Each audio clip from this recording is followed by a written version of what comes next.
Hello students, welcome you all to Lucent IAS. Today we will discuss the current affairs for 2nd December 2025. So these are the topics that we are going to discuss today. So the first topic is Assam's energy security goals. Second, city action plan, and these two are important for GS5 issues. And third one is Chaolung Sukapha. As you all know, today is 2nd December and today is celebrated as Ahom Dibok or Sukapha Dibok. And the fourth topic is Assam's natural gas revolution. There is an editorial on it and we'll discuss in detail what are the important aspects.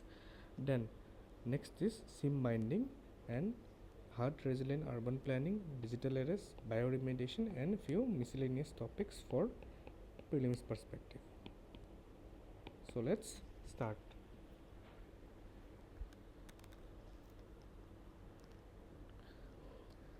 Our first topic is Assam's energy security goals. As you all know that Assam generates a less electricity as per the demand.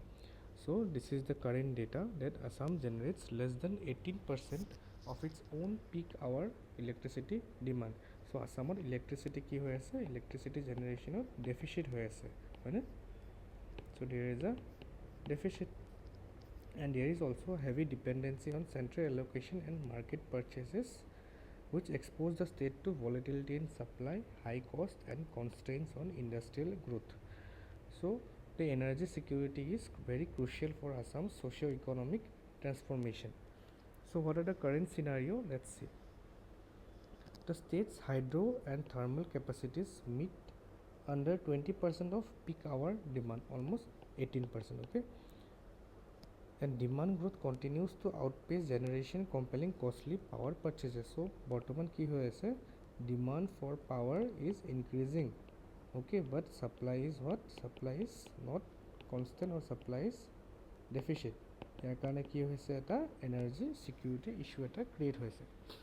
And what are the findings of a new report related to this Assam energy security? There is a report called Report on Resource Adequacy Plan for Assam 25-26 to 2029 2030. So a report kone prepare korise? It is prepared by Central Electricity Authority. So a report khonor bishoye apnaloke mainsot directly you can quote this report in answers, okay, and this will be a good value addition on any questions related to power sector in Assam. So a report kone prepare korise? CEA, Central Electricity Authority. So these are the findings of the report that we can directly use in mains answers. So it reveals a widening power shortage scenario, as I have already told you, and renewable sources alone may not offset future deficit. Obviously renewable sources re ki hoy, renewable sources or para jikhini energy ahe generate hoy hikhini in future may not be sufficient, and few loopholes of operational and infrastructure gaps ki ase. So there has been a shortfall in the state's contracting plan for additional capacity.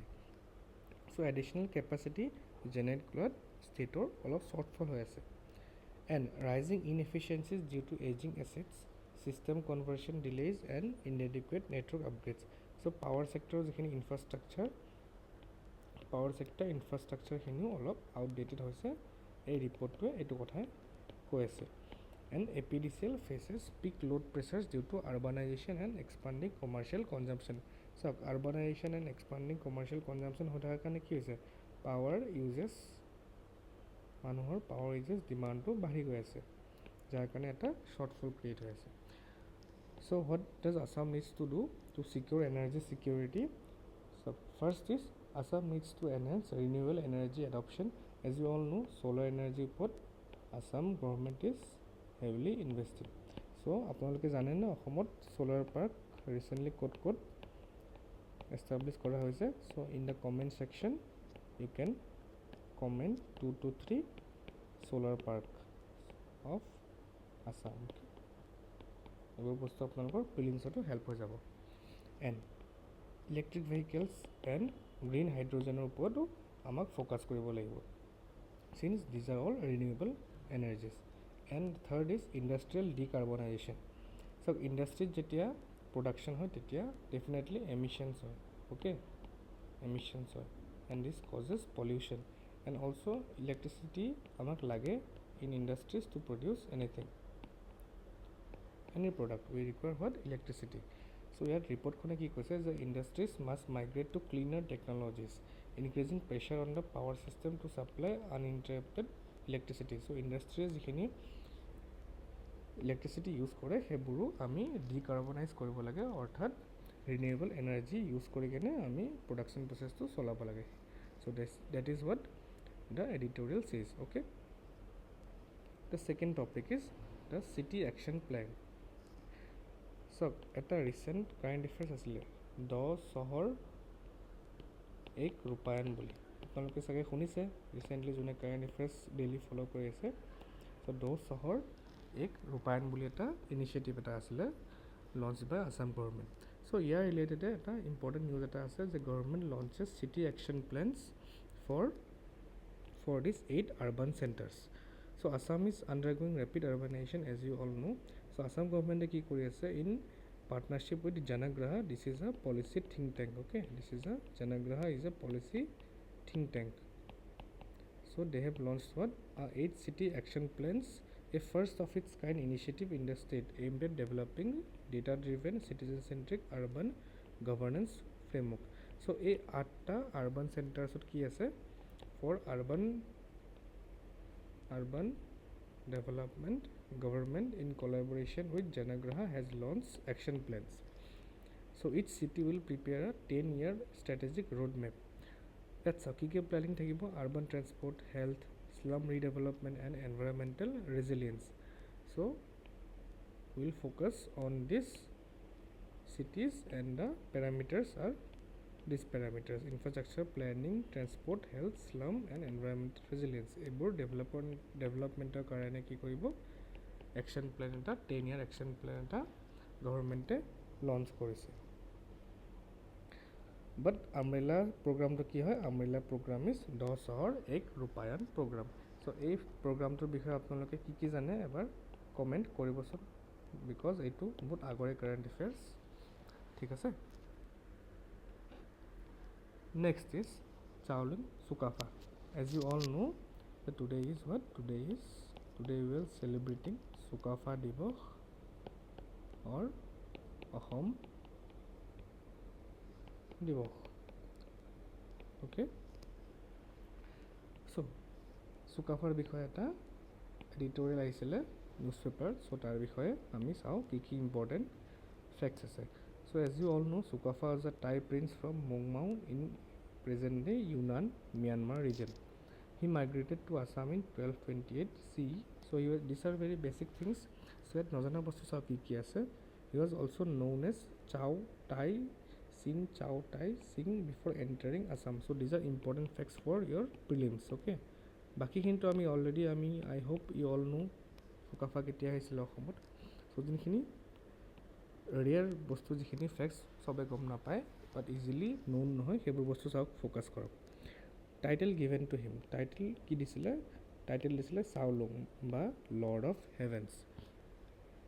So' as you all know Sukaphaa did a great contribution in cultural assimilation and tolerance towards the tribal beliefs and customs that were present in Assam at that time.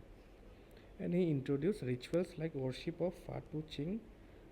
ঠিক আছে, Fatu Ching কি হয়? It is a ritual worship. ঠিক আছে, মনত ৰাখিব. And it laid foundation for the Chumpha tradition. Chumpha কি হয়? It is a Ahom coronation ritual. So এইবোৰ টাৰ্মছ হাইলি ইম্পৰ্টেণ্ট. এইবোৰ আপোনালোকে মই যে আণ্ডাৰলাইন কৰিছোঁ আপোনালোকে নোট কৰি থ'ব. And Sukapha prohibited customary Ahom head hunting upon entering Assam. So these are the initiatives that were taken by Chaolung Sukapha. আৰু ইয়াত যিখিনি ইম্পৰ্টেণ্ট ফেক্টছ আছে আণ্ডাৰলাইন কৰিছোঁ সেইখিনি আপোনালোকে মনত ৰাখিব. And these are important for your prelims perspective. Okay, next চাওক এডিটৰিয়েল এটা আহিছিলে on north east natural gas revolution. As you all know চাওক অসমতো এবাণ্ডেণ্ট নেচাৰেল গেছ ৰিজাৰ্ভছ আছে. ঠিক আছে, বাট কি হৈছে ইনএডিকুৱেট ইনফ্ৰাষ্ট্ৰাকচাৰৰ কাৰণে region had to depend on expensive fuel transported from distant metros like Delhi and Mumbai. Today however চাওক আজিকালিৰ দিনত কি হৈ আছে আমাৰ CNG এণ্ড পাইপ নেচাৰেল গেছৰ নেটৱৰ্ক আমাৰ নৰ্থ ইষ্টত নতুনকৈ এষ্টাব্লিছমেণ্ট কৰা হৈ আছে। এটা এটা আছে ইন্দ্ৰধনুষ গেছ গ্ৰিড নামৰ এটা জইণ্ট ভেঞ্চাৰ আছে। It is a joint venture of IOCL, ONGC, GAIL, oil India and NRL। এই জইণ্ট ভেঞ্চাৰটোৱে মিলি কি কৰি আছে, CNG এণ্ড PNG পাইপলাইন আমাৰ অসমত বিভিন্ন স্থানত বনাই আছে। ঠিক আছে, চাওক ইয়াৰ ষ্টাৰ্টিং কেতিয়া হৈছিলে? ষ্টাৰ্টিং হৈছিলে মাৰ্চ 2024 যেতিয়া our honorable Prime Minister inaugurated the Baroni-Guwahati gas pipeline. So Baroni-Guwahati pipeline বিষয়ত কিছুমান important fact দিয়া আছে। It is a 718 km line connecting Jorhat to Baroni costing of rupees 3,939 crore. So এই কিমান কিলোমিটাৰ আছে এইটো কেতিয়াবা এক্সামত সুধি দিয়ে। And Jorhat to Baroni, this location is highly important. So it provides seamless access to cleaner and cheaper fuel.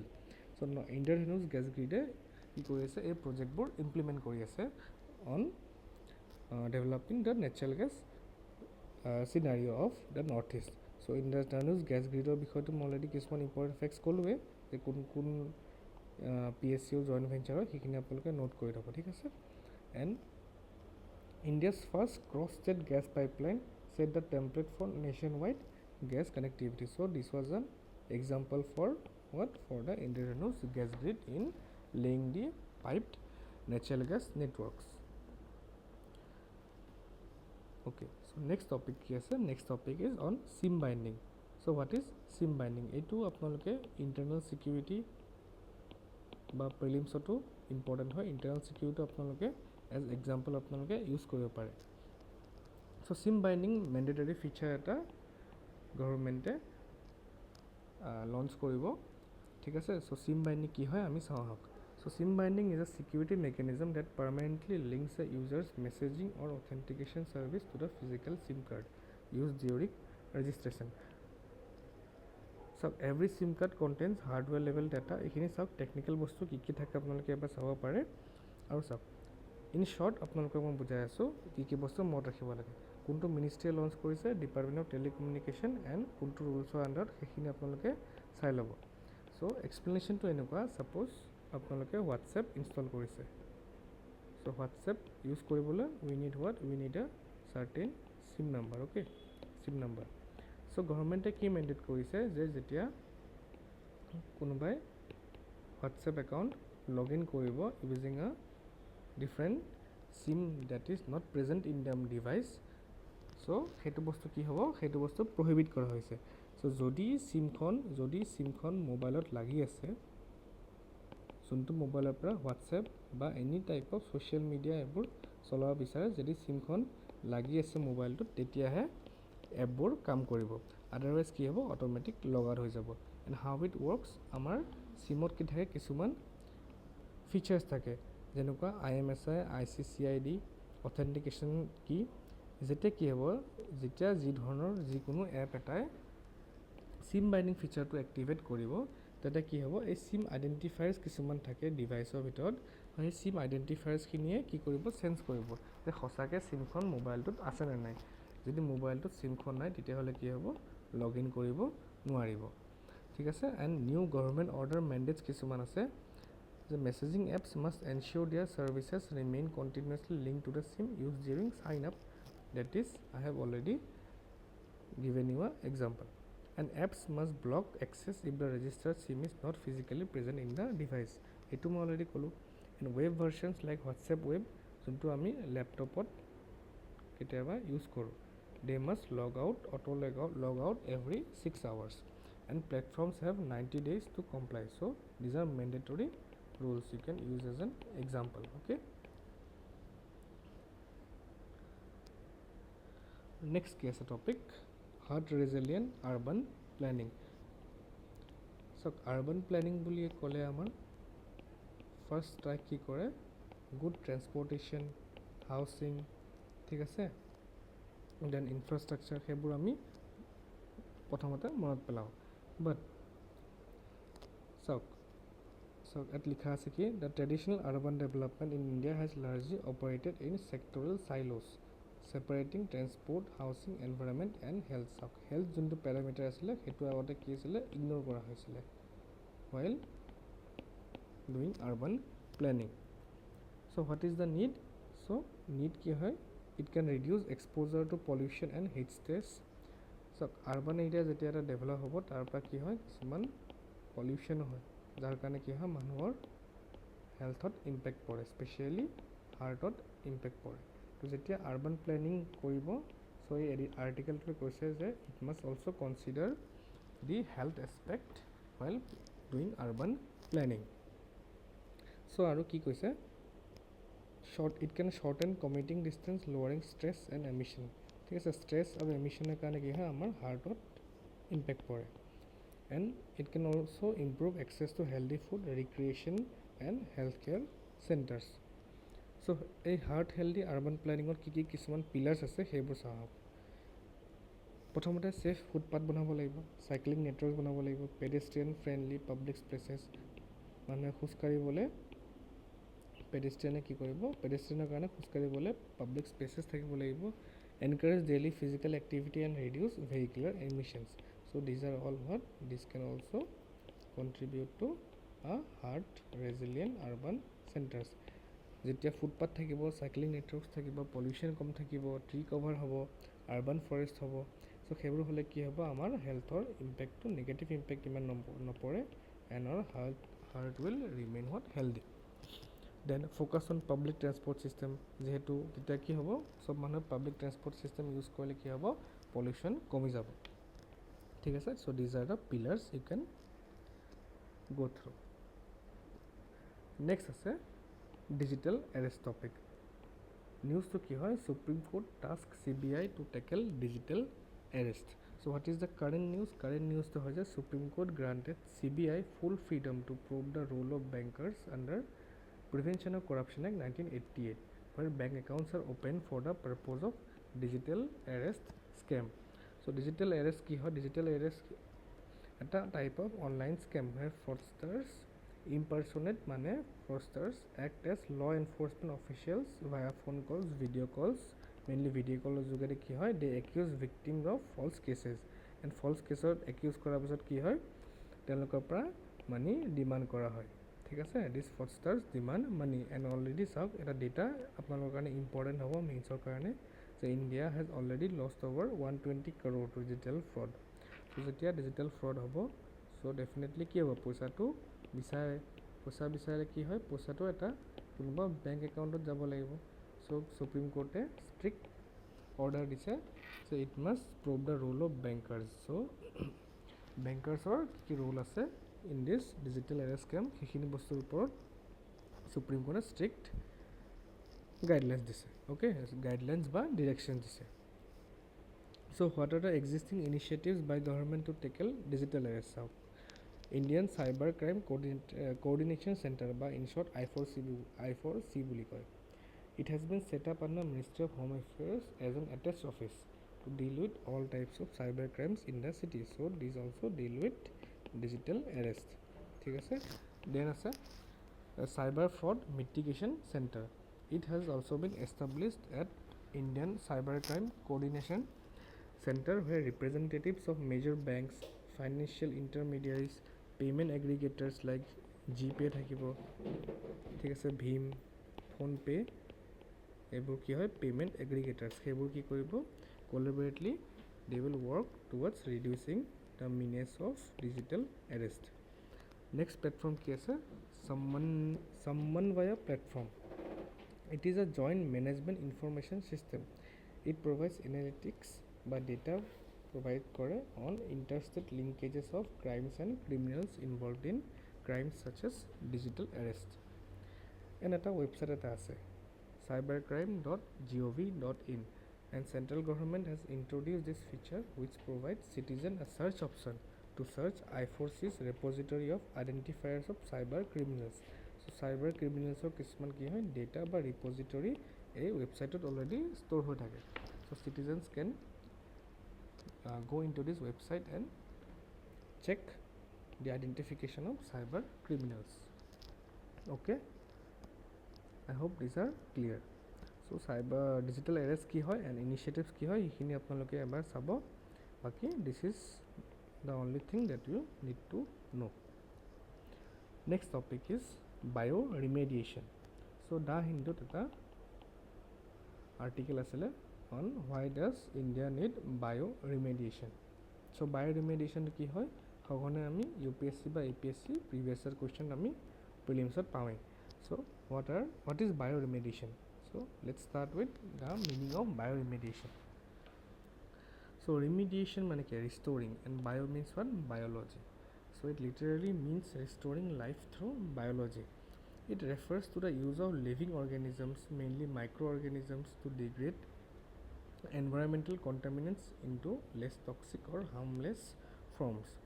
So যিখিনি contaminated soil, air বা water আছে তাত কি হয় ক্লিন কৰিবলে কি হয় কিছুমান biological organisms বা use of living organisms they are utilized to clean contaminated soil, air and water. So কি organisms থাকে these are bacteria, fungi, algae and plants. So these are all what non-toxic byproducts. So কি হয় যেতিয়া তেওঁলোকে bioremediation কামটো আৰম্ভ কৰে কি হয় byproduct কিছুমান ওলায় and these byproducts are non-toxic byproducts such as water, carbon dioxide or organic acids. So these are non-harmful for environment. ঠিক আছে and some organisms can convert toxic metals into less hazardous forms that do not leach into soil or ground water. ঠিক আছে so bioremediation ইয়াৰ পৰা আমি কি বুজো যে bioremediation is highly very important for our environment. It is these are important for mains যদি হোদে types of bioremediation কি কি. First is in situ bioremediation. So treatment to code হয় treatment of contaminated soil বা water ঠিক আছে এইবোৰ কি হয় on the site itself য'ত contaminated land আছে তাতে ট্ৰিটমেণ্টটো কৰা হয় ঠিক আছে যেহেতু জাগাতে কৰা হয় সেইকাৰণে আমি কি নাম দিওঁ ইন সিটু বুলি. এক্সাম্পল কি হয় spraying oil eating bacteria over an ocean oil spill. যেতিয়া অইল স্পিল হয় তেল লিকেজ হয় অন অ'চিয়ান কি হয় এটা অইল ইটিং বেক্টেৰিয়া স্প্ৰে কৰি দিয়া হয় ঠিক আছে যেহেতু এইটো জাগাতে কৰা হয় সেইকাৰণে নাম দিয়া হয় ইন সিটু. এক্স সিটু কি হয় contaminated soil or water is excavated ঠিক আছে excavated or pumped out উলিয়া না হয় in a different location and তাত কি কৰা হয় তাত bioremediation process to start কৰা হয় and there are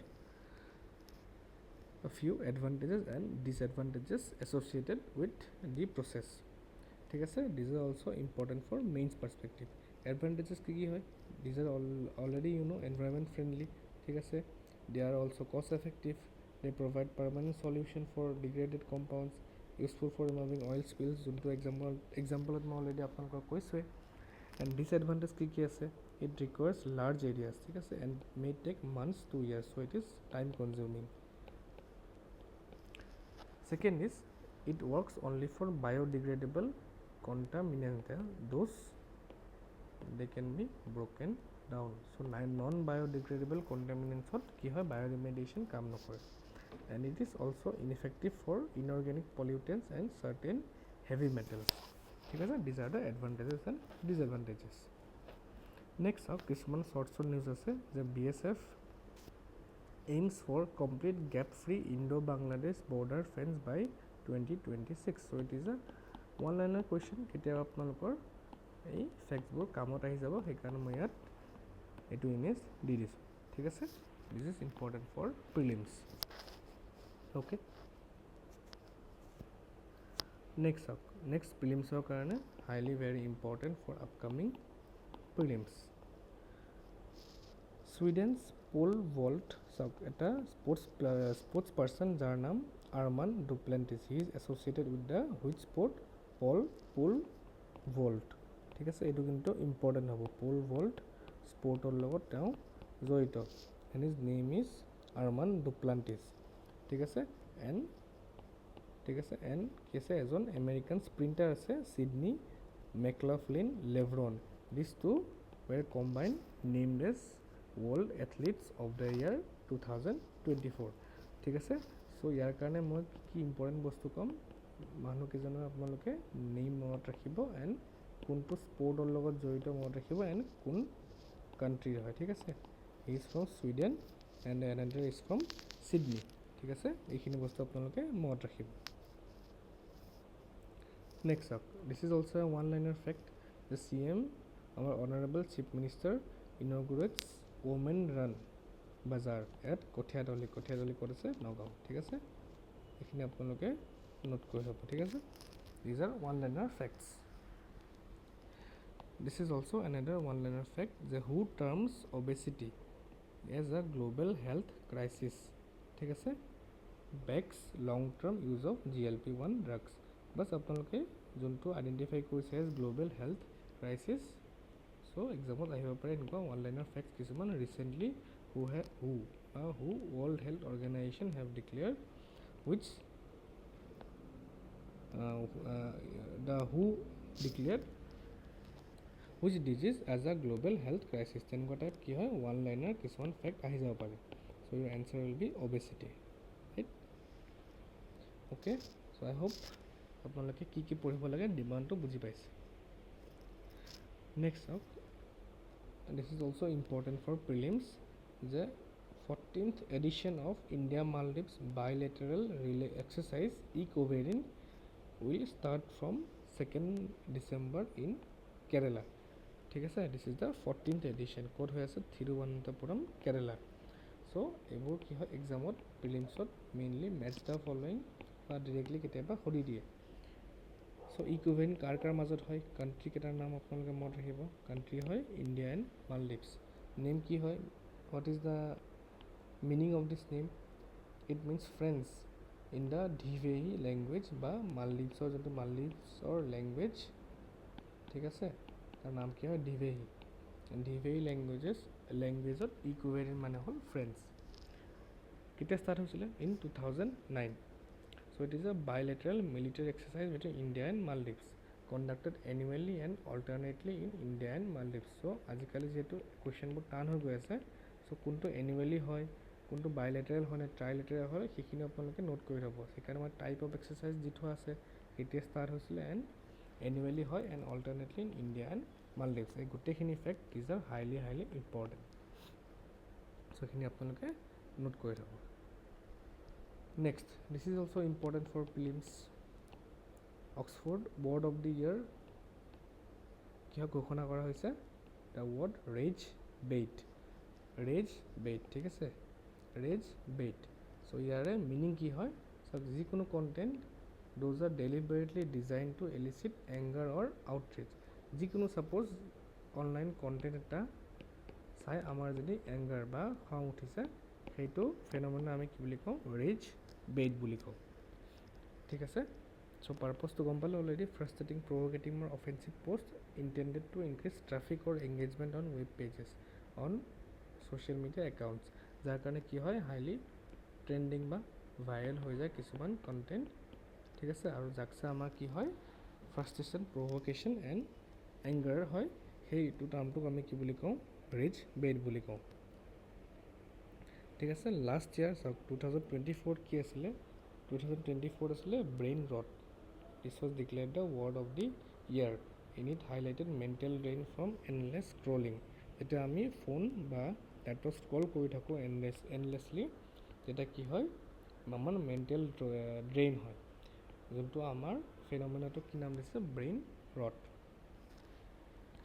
ঠিক আছে so these are the facts those are important for exam perspective next is Hornbill Festival you all know the Hornbill Festival recently start হৈছে at Nagaland ঠিক আছে so কিছুমান important facts for prelims কি চাওক কেতিয়া start হৈছিলে এইটো চাব আপোনালোকে নিকনেমটো চাব কি হয় it is called Festival of Festivals ঠিক আছে next চাওক venue it is held at Naga Heritage Village Kisama about 12 km from Kohima এইটো important fact হয় এবাৰ 2025 থিম কি হয় cultural connect and country partner কি আছে ছুইজাৰলেণ্ড এণ্ড আয়াৰলেণ্ড so যিখিনি বস্তু মই নোট কৰি থ'লোঁ আপোনালোকক মই আণ্ডাৰলাইন কৰি দিছোঁ বা মাৰ্ক কৰি দিছোঁ সেইখিনি আপোনালোকে এক্সামৰ কাৰণে মনত ৰাখিব অ'কে so এইখিনি আপোনালোকে এবাৰ চাই ল'ব these are nothing to be explained just আপোনালোকে ফেক্টছখিনি মনত ৰাখিব নেক্সট ইম্পৰ্টেণ্ট টপিক ইজ সঞ্চাৰ সাথী so এইটো এটা ৰিচেণ্ট নিউজ হয় য'ত Sanchar Sati নামৰ এপটো গভৰ্ণমেণ্টে কি কৰিছে,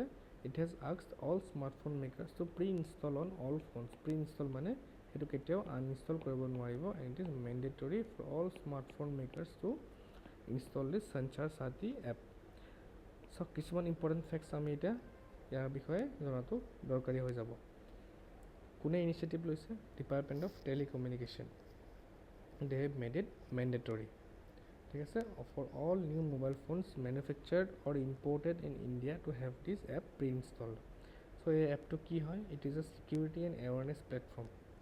It is available both as a mobile app and a web portal. So এইখিনি বস্তু আপোনালোকে নোট কৰি থ'ব। এই লাইনটো কেতিয়াবা প্ৰিলিমছৰ ষ্টেটমেণ্ট হিচাপে দি দিব পাৰে। It provides education material on telecom safety and cyber risk. It functions both as a service platform and an awareness system on what cyber issues. So ইয়াৰ কাৰণে কি হৈছে, government is trying to report suspicious activities. ঠিক আছে, it is trying to safeguard devices and prevent telecom fraud. যাৰ কাৰণে কি হৈছে, এই Sanchar Sati এপটো mandatory কৰা হৈছে. So it will have access to your phone data and phone important parameters, and those will be helpful for tackling cyber risk. যেহেতু কি হয়, আমাৰ কিছুমান এপ আছে যোনবোৰে আমাৰ লগত কি হয়, টেলিকম ফ্ৰড বা কিছুমান চাইবাৰ ৰিস্কৰ ভালনাৰেবিলিটিটো বঢ়াই দিয়ে।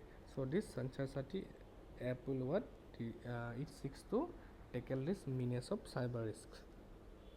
ঠিক আছে, next topic is from The Hindu, that Indian Armed Forces to procure more satellite-linked Heron Mark II UAVs under emergency procurement.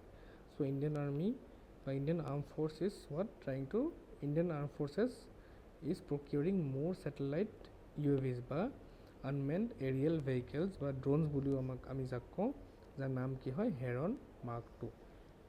So যোনটো latest context I have already said it,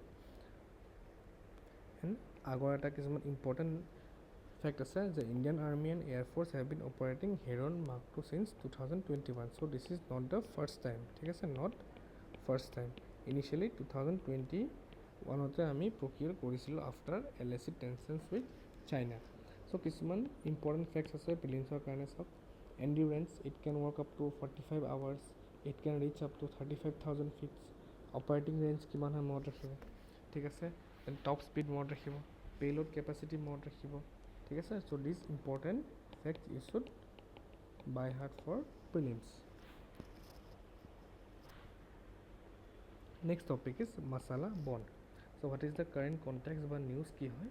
The ED has provided notice to Kerala Chief Minister in the KIIFB masala bond case.